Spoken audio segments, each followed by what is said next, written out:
trying to identify what is different that you could do that would stand out, even if it feels a little bit unexpected, a little bit weird, a little bit strange. I kind of think you need to do that today in order to really not blend into everything else that's in a category. Hello and welcome to Shopify Masters, your companion for starting and building a business. I'm Shuang Esther Shan. You might have heard this saying in marketing, don't market the product, market the lifestyle. Our guest today has certainly built a product and marketing strategy around a lifestyle, namely hosting and entertaining in your home. Alyse Borkan is the co-founder of Rocco, a company that makes smart mini fridges that are designed to be displayed. Alyse also helped to market some of the most iconic direct-to-consumer products, including Casper mattresses, Billy razors, and Our Place pans. She's here today to talk about all things around creating a lifestyle around a product. Alyse, thank you so much for being here. Thanks so much for having me. Very excited to chat about all things Rocco. You got to tell us, did the idea for the product come first, or did you envision this lifestyle for Rocco first? Well, the origin story is a little bit of a funny one. It actually came from my co-founder, Sam. He was at Away leading supply chain and product development before starting Rocco, and his work had taken him to fridge factories because apparently there are manufacturing similarities between suitcases and fridges. They're both big hollow pieces of metal. And while he was at these fridge factories, I know, I was shocked. While he was at these fridge factories, all of the factory managers had told him that there wasn't a lot of innovation within the wine fridge space. There were basically huge appliance brands swapping a handle, changing a logo, and not really doing much else for decades. And he is a big wine drinker and wanted a wine fridge for his apartment, but he rents in New York City. He wasn't going to renovate his kitchen, and he wasn't going to put a big soulless box of metal in his living room because wine fridges were really designed to be built into cabinetry. And so he started working with an industrial designer in Italy to really rethink it from the ground up as a piece of furniture. But he knew that he wanted to create a different kind of appliance brand because appliance brands really haven't had a brand. When you think about how they present themselves, how they market themselves, it's really kind of like a utility product. It's something that they kind of show in a print ad with just an apple in the middle of like a fridge that's opened up. It's not really meant to kind of, I think, speak to the next generation of homeowners. And it feels quite a bit dated. So when I met him, because I am a brand marketer, and so we were introduced just through people in the startup community, I loved the idea, but there was just one problem. I actually hadn't drank alcohol in many, many years. And so together we kind of thought about how can we actually make this from a wine fridge, which conceptually is a bit dated. Nobody just drinks wine anymore, to an all-in-one drinks fridge, so that we can kind of appeal to people with all different sorts of drinking preferences. I'm the type of person that I don't really always keep wine in my house. I do sometimes for guests, but I have a huge seltzer collection. So that's kind of how we combined both of our experiences to create the brand and product. Mm-hmm. And so much of having a piece like a Rocco is entertaining, having guests over, having this piece that acts as furniture, which is very different from the traditional thinking of a fridge. How did you and Sam validate this idea and make sure that this is something that had a big enough market that you can actually convince people to think about fridges in this way? Totally. So a lot of Americans actually have a second fridge already. It's just in an inconvenient location. So potentially the garage, for example. No longer do we kind of have an extra old white fridge lying around that we want to keep in our garage. And honestly, a garage is like a pretty inconvenient location, especially in the winter. You leave your house just to get a drink. And then if you don't have a garage fridge, or even if you do, you likely have a bar cart in your living room where you kind of have your own at-home bar setup. And so we combined those two things essentially and created one product that solves the problem for both. So we knew that people already had something in their home that was similar. We were just kind of upgrading it for them. Yeah, or like a fridge in your basement to keep like popsicles or ice cream that you're hoarding. So, what kind of lifestyle or imagery did you want to illustrate for the consumer when they're thinking about a Rocco fridge? Yeah. So We just came out of the pandemic. We spent, many years kind of holed up in our homes by ourselves. And now that the pandemic's over, we are really spending more time out of the home with our friends and family. But we really wanted to actually re-inspire people to use their homes to have friends and family over. And I like to say, put the living back in the living room. And so the Rocco fridge really is supposed to be kind of the center of your celebrations in your home and be something that people can kind of use to help themselves to a drink. You no longer have to go to the kitchen to get somebody a drink. You're fully stocked. So if you have a ton of friends over and they want to stay late, you definitely have enough room in your Rocco fridge to be able to have enough drinks for the whole night. And it really kind of becomes this nice way for people to feel like they're ready to host no matter what their home looks and feels like. I'm always like, oh, well, I haven't renovated my bathroom yet. And like, or it's a little bit messy in my kitchen. I don't have time to clean up. And I'm self-conscious about, how my home looks when I invite my friends over. But now with this, I kind of just feel like, oh, I'm definitely ready to host. Like people are going to come over. They're going to love this. They're going to love having a drink out of my fridge. And I think also, one thing that we try and do is inspire people to have more mini celebrations. I think we're all kind of used to having bridal showers and weddings and, baby showers, but all of those celebrations are kind of more traditional milestones and celebrations that take place outside of the home. And with a Rocco fridge, I feel like you could really, have an excuse for having people often more over and having more celebrations in your home. And so whether you're celebrating selling a painting or starting a new job or even a breakup. I want people to just, have a reason to celebrate and to take that time for themselves to really like have, a nice moment. Yeah, love mini celebrations. And I think this is truly a shift in a marketing philosophy as well. You're very much illustrating and marketing a lifestyle versus a product first approach. How can founders think about their marketing strategy in this way in general? Yeah, I think it's a mindset of thinking a little bit less about the features and the value props and the tech specs of a product and really thinking about how the product fits into somebody's life and what it brings them. And also just what the product means by being on the market. So, for example, when I was at Billy, the women's razor brand before Rocco, Billy was the first women's razor brand to really actually show women shaving body hair. And before that, razor brands for 100 years had never actually shown the thing that they were removing. And it kind of had body shamed women into feeling like they had to shave, like they should be embarrassed if they have hair. And Billy was really the first brand to show and celebrate the fact that women have hair and it should be a choice as to whether or not you shave it. And so I think there's different ways you can go about it. You can kind of see the difference between the way Billy did that versus Rocco does that. But it's really about thinking about a message that's a bit bigger than your product and how you can have a stance beyond just, the thing that you're selling and what it functionally does. And it really reminds me of the iconic Apple ads or the comparison of like, instead of talking about gigabytes of storage, it's like thousands of songs in your pockets, which is just so easy to convey the advantage to a customer as well. Totally. And I think for us too at Rocco, it's kind of, on even smaller scale to your point about that analogy, it's about thinking about everything that you can now do and store in your fridge now that you have some extra space. And I think people do get a lot of joy from drinks, and I don't even mean just alcoholic drinks. It's like I wake up and I love looking forward to my iced coffee in the morning, and now I have my La Colombe cans. And in the middle of the day when I'm kind of stressed and haven't had a break in a minute, me going and taking a cold drink out of my fridge and having, something sweet in the middle of the day, like a United soda, and it's a blueberry flavor and it's, kind of just unexpected and fun, brings me a little bit of joy and just gives me a nice break. And same thing when I go for a drink in my fridge at 5 p.m. to kind of end the day. And I have a little bit of like a mocktail. So I think it's kind of about thinking what emotion or what the drink kind of does for me versus thinking just like, okay, you can fit 8 cans on this shelf and 12 bottles on this shelf, and here's the different kind of combinations you could do. It's a little bit more about what the drinks actually mean and what they can bring to your life.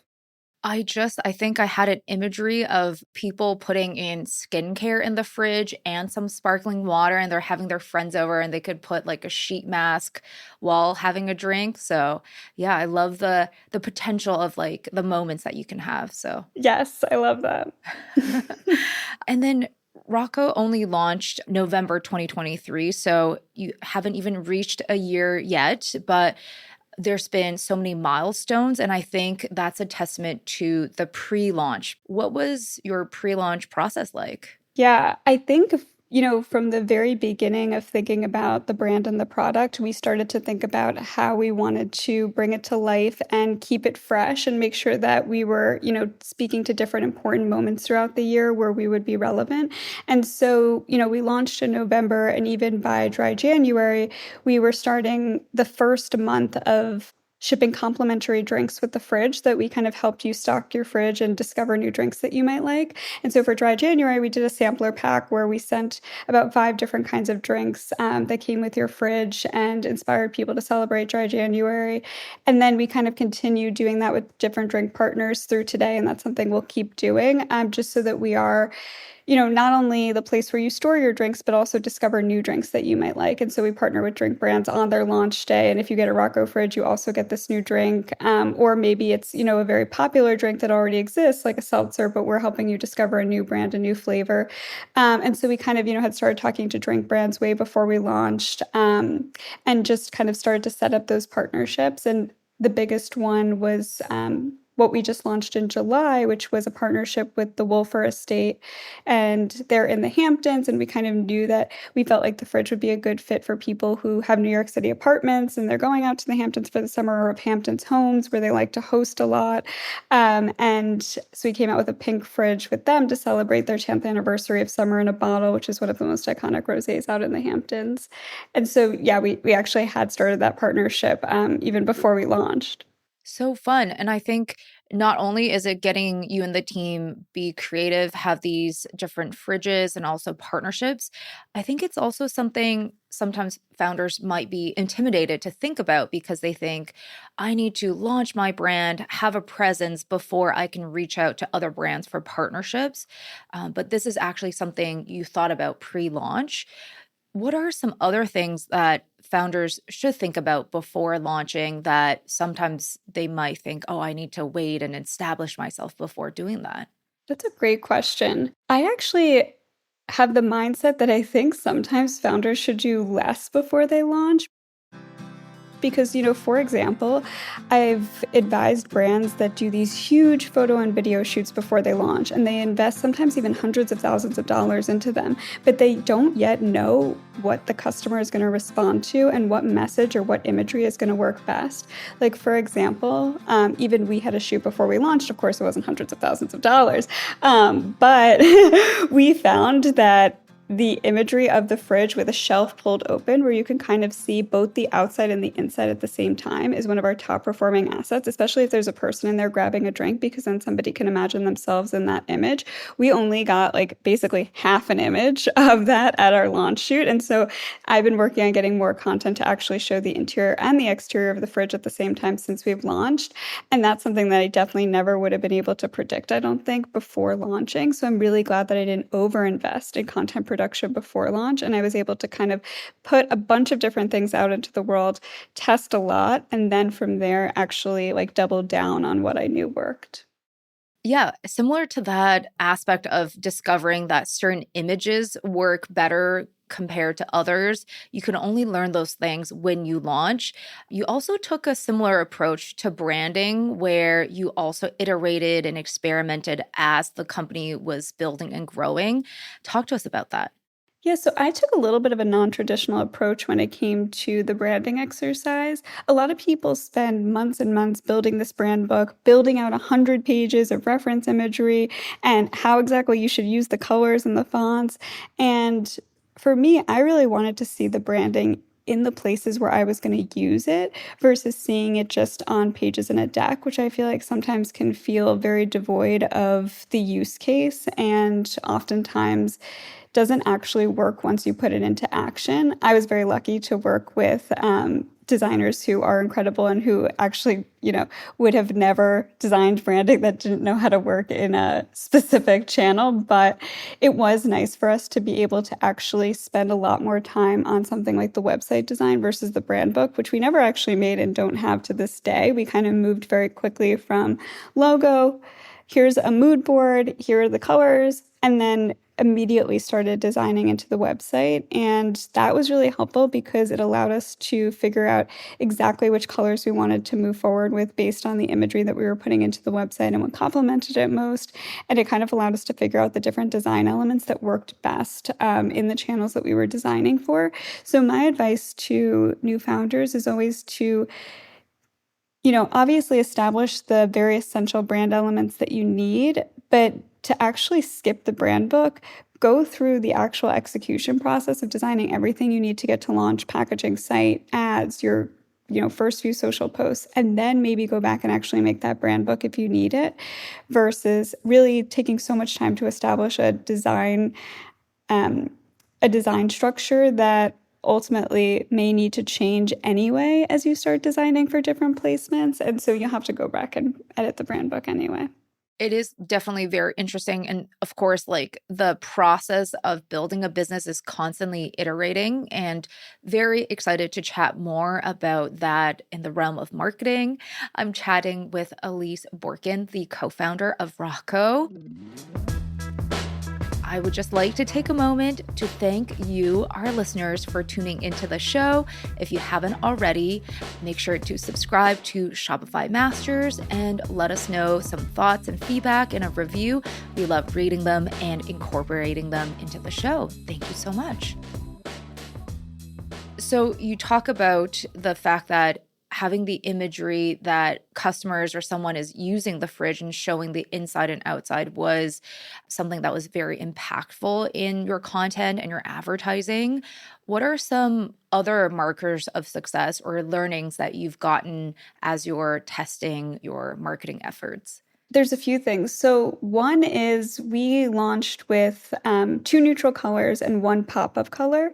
And it's been really fun to see customers and potential customers write in with all of their different color requests. And I'm glad that we actually launched again with kind of a limited assortment, just 3 colors. There are lots of brands that launch with way more colors than we did, but we kind of chose to be a little bit more intentional with that strategy so that we could actually get all of that feedback from customers and then create our roadmap from there. So that's one thing that's been just really fun. And I wish I could say we had, a few colors that really came to the top of that list, but people have wild imaginations, and we've gotten everything from turquoise to burgundy to a royal blue.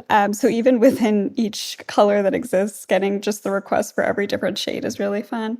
Other things that we've learned, kind of similar to what I mentioned, people really love seeing the inside of the fridge and how it works and what they can keep in it. And they kind of, imagine their own drink collection inside. So they'll often write into us and be like, how could I keep champagne bottles in here? Does champagne fit? How could I potentially keep water bottles? I actually want to use this at my small business where I have a Pilates studio and I just want to give out water.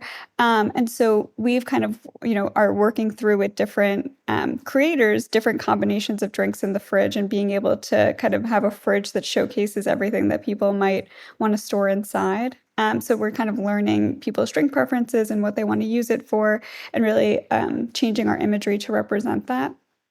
It's very cool because you're getting this community of feedback that you otherwise wouldn't if you haven't launched and have the ability to iterate. I guess on the more analytical side, have you been looking at certain metrics to see certain strategies have done well as you're kind of honing in on the more technical side of digital marketing? For sure. So we currently track a few different metrics very closely. One is click-through rate, one is conversion rate, and also hook rate for videos that we launch through our ads. And so click-through rate and hook rate kind of give me an indication for what pulls people into the brand and the product. And then conversion rate is obviously what we're tracking to figure out if somebody actually wants to follow through in that decision. And from a click-through rate and a hook rate perspective, we're really looking at kind of broader brand and product messaging. And for us, it's a fridge, it's an appliance, it's $1,500. It's a considered purchase. So our funnel is a lot longer than, if you were buying lip gloss, which kind of gives us a interesting opportunity to really put different messages in front of people along the way and really show them the entire brand, which I actually love. I think it makes it a lot more interesting. But from a click-through rate and a hook rate perspective, we are starting a bit broader than maybe your average, lower price point product. And so we're thinking about messages around hosting and party tricks and cocktail recipes and at-home bar tips and the way that the fridge kind of fits into your living room and elevates your decor and your aesthetic and how it can kind of shape your living room space. And then, of course, as we get to the website, we are still talking about features and capacity and everything that somebody would need to know before they actually click buy. But, I have kind of seen that for Rocco, at least, leading with messages that are a little bit more lifestyle centric or emotive or our solution to certain problems you might experience in your home are the things that work best versus like kind of dialing in on exactly what the product is, exactly what it stores, exactly how it works. And I imagine you probably discover so many different use cases, or I guess just like different profiles of customers that you didn't think about before. Has there been a use case you were surprised by and then you end up incorporating that into the next content or the next iteration of ads? I've actually been shocked by how many businesses are buying this for their space. I definitely had imagined it more of an at-home product, but I think people want to create warm environments and places where people want to spend time, kind of like, the mentality somebody has when they're furnishing their living room. That's how people are thinking about furnishing their businesses.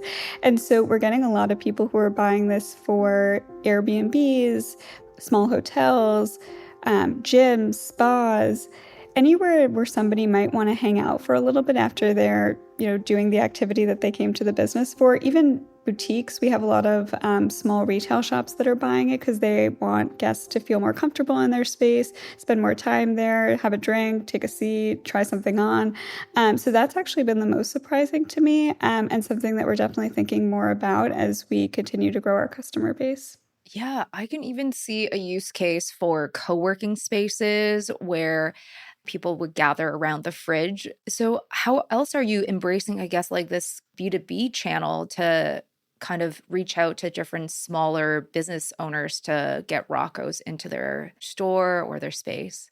Yeah, we haven't had to do so much yet. I think a lot of people are still discovering us, which has been huge. But one thing that we did do this summer is we launched a program called Rocco on the Road, where we put a Rocco fridge in different small businesses in New York City so that people could really come and experience the fridge, and also so businesses could see what it would be like to have a fridge in their space, and also so that we could get content of the fridge in their space to actually show what it looks like in store.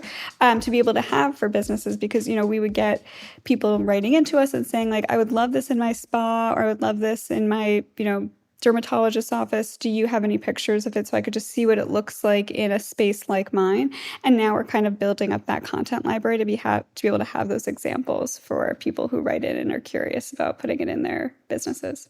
That's so cool because I think it's such a natural way to market and get people to experience it without the need of buying one. And then the businesses also get to experience a Rocco.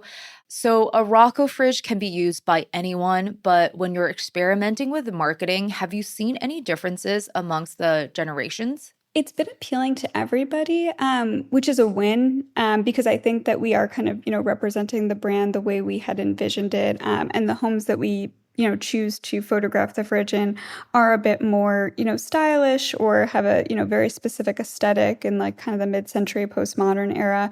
But I've been surprised at how many people have put this in their home, even if their aesthetic doesn't match what we're showcasing on our site. So we kind of designed the fridge to really be very seamless and blend into any home. And once we put it in homes that have a specific style, like a mid-century or postmodern style, it definitely like picks up on that. But if you put it in like an ultra modern home or a very retro home, it fits in there too, which was the goal. And so I'm glad that we're having people who have all different personal tastes be able to put this in their space and feel like it fits in. And yeah, I think we've just been surprised at, we got one order a few days ago from a group of roommates in Williamsburg who just, ran out of space, and they have a lot of drinks and they like to have people over on Friday nights. And so they got a fridge, and then we had somebody in Arizona get 3 fridges, and like their home looks like it could probably be its own zip code. So it really is kind of spanning the gamut for use. And then, of course, like your experience within the direct to consumer world is so expansive. You worked with the iconic Casper brand in the early days and also at Billy. How are you viewing the evolution of direct to consumer? And what are some things that you're bringing from those experiences to Rocco? So when I was at Casper, there was a mattress startup launching every week. I'm not even exaggerating. And Casper really had to figure out how to differentiate in the sea of sameness that was 3 layers of foam. And we did a lot to build the brand and to tell the story that Casper really wanted to help you sleep, whether it was through their mattress or through something else. And what through something else meant was a hotline that we made that you could call in the middle of the night if you couldn't sleep and get read a bedtime story. And we just ran the cheapest possible commercials you could ever run. They were like 3 a.m. commercials. It was a stock video of like a fish jumping out of the ocean. And it just had like the 1-800 number and said, can't sleep, call. And it really was kind of a more guerrilla approach to trying to help people sleep in the way that we knew that they needed and what they were probably doing at the time when they couldn't sleep, watching TV aimlessly. We also had a chatbot that you could talk to between the hours of 11 p.m. and 5 a.m. Otherwise, it would tell you that it was too busy working. And we had a website where if you actually could sleep because you had a Casper mattress and you loved sleeping and you wanted to spend all of your time in bed, you could go on this website called Late Night Snap Hacks. This was at the heyday of Snapchat. So just you have to travel back in time with me for a minute. And you could take a video of a scene that made it look like you were out when really you were in bed. And so we had clips that you could swipe through. It was like a club scene, a restaurant scene, I'm in the middle of New York City, try to catch a taxi scene. And so there was a lot of kind of brand building that we had to do in order to really separate ourselves from the mundane world of mattresses. And it was, a lot of brands that were talking about the density of the foam and what was the top layer versus what is the base layer, and really getting into kind of like those tech specs really early in their marketing funnel. And instead, we took a very different approach of really trying to get people to fall in love with the brand and realize that we were going to help them sleep no matter what that meant, especially because within mattresses, for example, you only need one every 10 years. So we might be reaching people who weren't even in the market for mattresses, but they would keep Casper in mind when they were ready. And so from day one, I've always kind of had the experience of thinking about D2C marketing beyond Facebook ads. Whereas a lot of people, back in the day just felt like launching a startup meant putting up a Shopify site, running some Facebook ads, and you could actually build a relatively healthy business back in the day with just kind of like those two elements. And so people didn't always consider what to do beyond just, paid marketing and talking about their product in a very direct response way. And that's something I've taken with me throughout my career. And you can kind of see how we did that at Billy when we launched Project Body Hair, which was a video that helped women celebrate having body hair and reinforce that shaving is a choice, not an expectation. And that did go viral and had hundreds of millions of views. And then kind of what we're doing at Rocco today, which is really kind of building the lifestyle and the mission around the product versus just being so focused on, talking about those features and showcasing, a fridge with the door open with an apple on one shelf and a man standing with his hand pointed to it in a suit on a white background. So yeah, I think that's something that I've always felt like was important, but I think people are kind of realizing more and more as the cost of advertising goes up that it is important to kind of build a brand that has some, organic reach and virality to it beyond, just kind of paid media. And it sounds like it's a challenge for your role within those brands to be so creative, and the way that you were having fun with marketing that wasn't just in the digital ads realm.